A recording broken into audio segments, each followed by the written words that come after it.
Hi, let's continue our startup series.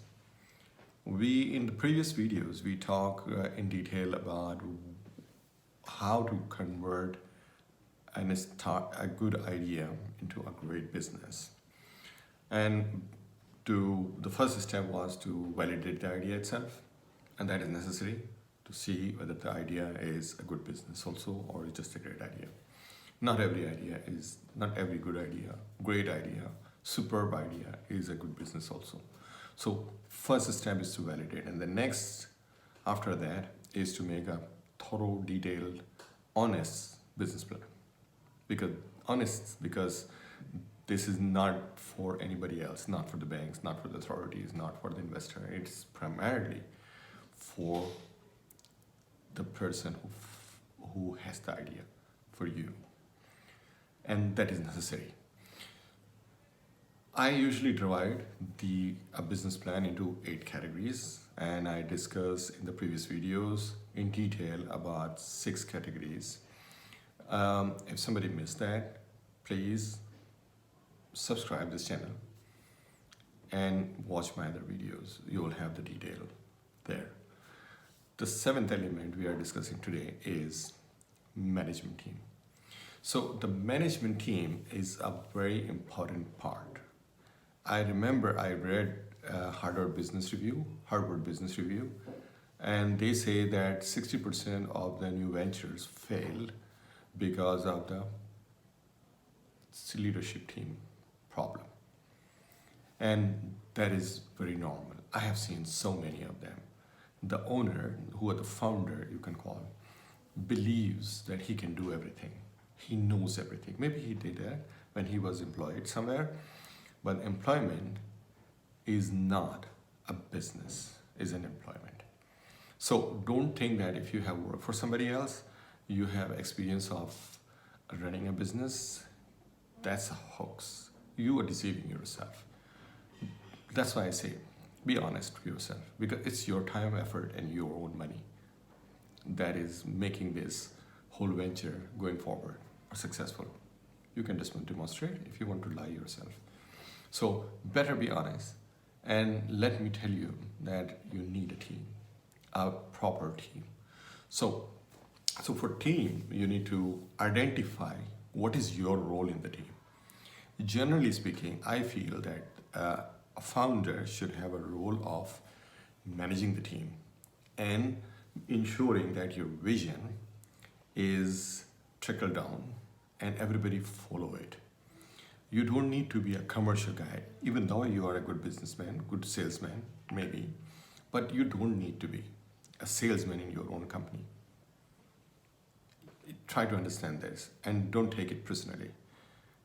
You may be a good salesman, but that is, you have done this for somebody else. Selling for somebody else, selling for yourself, 2 different things. So better have somebody. And other than, on top of that, you will not have time. If you're monitoring a team of multiple individuals with different sides of the business, you will not have that much time to concentrate on your own skill. So hire a team. Before hiring a team, identify the key leadership and make a description for them, what they're going to do in the organization, what will be their experiences, what type of skills do you expect from them, what role they will be playing in the organization, not only the role which is designated to them, but as a leader, what do you expect from them? So what will be their industry experiences, if you actually require industry experience, and what, on top of that, what they will bring to this startup. So divide them into the leadership team and the rest of the organization. Prepare an entire organization chart, even though you don't need to hire everybody right from the beginning. Have a chart so that you know every step where you need to enter a team member into the organization, at what level. You need to identify at what level who will come. So this level can be the operational needs, which you can create KPIs for that. It can be the growth, can be anything depending upon the type of business and the products, services you're selling. You need to identify the levels where you will enter the new team member. That is necessary. So once you have all these structure, the organization structure set up with each position have a proper job description, you know what is the experience level, you know what you're looking for them to bring into the organization. Then you see the salary levels. This is important because if you can afford a higher salary, you can get senior people who have demonstrated experience. If you have a lower than market, maybe the people will come with less experience, less skills, less passion.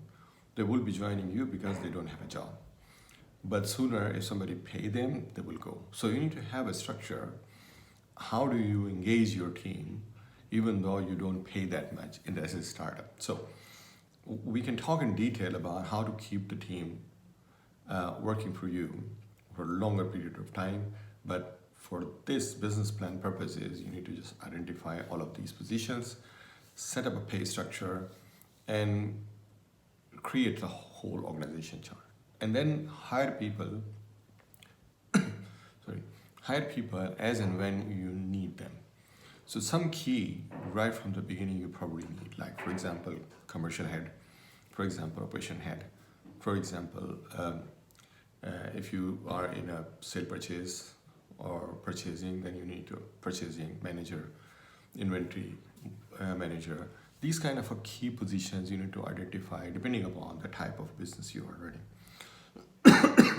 And then hire them as and when your business keep on moving. So in the beginning, you remember that the person you identify will take time to enter into your organization. Joining organization is not easy. Maybe the person is working somewhere. He has a 3-month notice period. You like him. The onboarding process itself, the hiring process itself takes, keeping a margin of 3 to 4 months, assuming that much time takes, like a lead time before you actually hire a person, is a prudent way of managing the team. But one thing is I would like to mention in the end, and that is more important. Experience and skills can broaden your resource pool. That's fine. That usually happens. But if that team, especially the leadership team, doesn't share with you the passion that you have for this startup, then maybe that will hold you up in your journey. This will not be the right team that you're developing. So it's not only the experience and skill.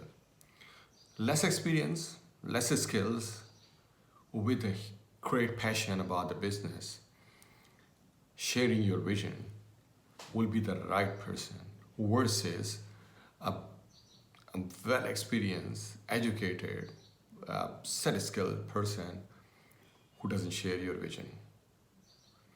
So be very careful hiring people. They need to be with you. They need to know that it's a startup company. And a startup company doesn't work like a